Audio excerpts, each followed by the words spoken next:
Hey guys, welcome to Dagi Programmer. This is the seventh part of our HTML tutorial series. This tutorial deals with tables, or we can say HTML tables. So anywhere on your computer, go to any text editor you want. I'll be using VS Code in this example.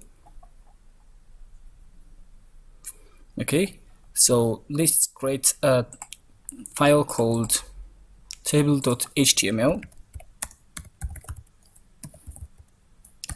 Then in this table.html file, we will insert the boilerplate code or the starter code. Give it a title of table or HTML table or tables. Then in our body, we will use the table tag to create a table. And let's see what we've done so far.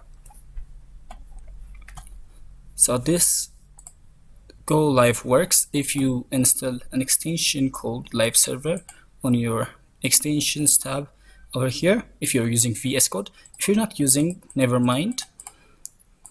Okay, so let's do it this way for readability, and it's better, I guess, like this. So in our code, I have the table tag. Inside the table tag, I will have a row and a column, because a table needs a row and a column. So let's have our row first. This is the first row. In the first row, we need to have a heading or the head. So we'll use the th. Inside the th, let's have name. In this specific example, we will try to list names. So let's just copy this and paste 3 times. Let's, for example, use assume it's a course, so C++, Java, or maybe some school course, biology and maths. Then let's have these 3 subjects. Let's add a row. This will be our second row. So for your convenience, I will use comments. This is the second row, and this is the first row. Okay. Now, instead of the th, I'll be using td in the next row. This td is called the table data, or the data inserted into this headers or headings are inserted into the td. So our first one is the name, so let's use Dagi. Okay, and the next one is maybe the grade, Dagi's grade of biology. Let's say B, because I'm not an A student. Okay, and maybe C. Okay, now you have this row of Dagi. So if you have another student, let's say this is the third row,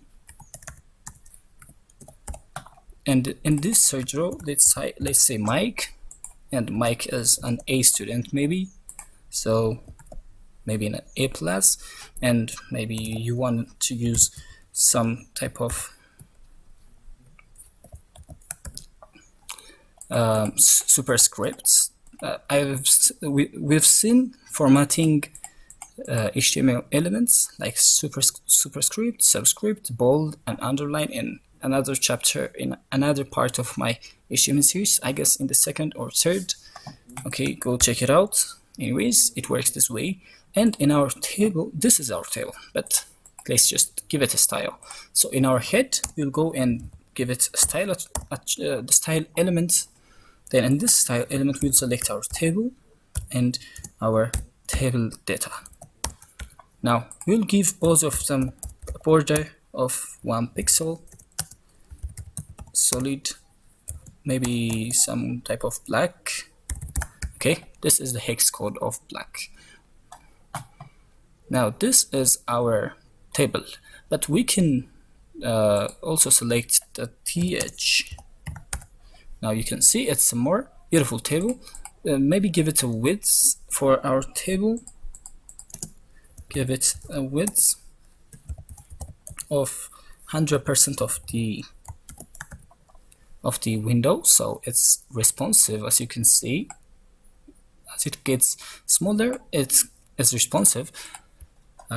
Smaller and bigger, it gets responsive. So this is our table. We can give it, for example, we could give the th. We can select the th independently and give it a background color of, for example, let's give it an aqua, whatever, or a yellow. I really love the color yellow. Okay, I guess now it looks more of a table. Then this is how you create a table. You can give your body some background, because I love to style. If I started styling, I love to style the whole page. And okay, now let's just play around it. There is no specific rule for this, so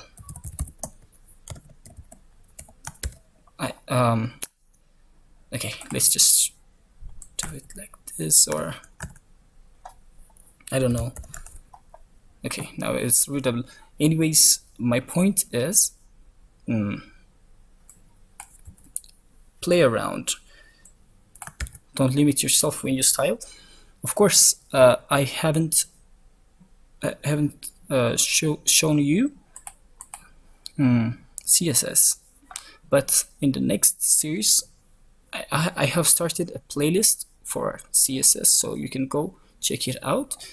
But for now, I guess this is just an easy styling. So this is how you create a table.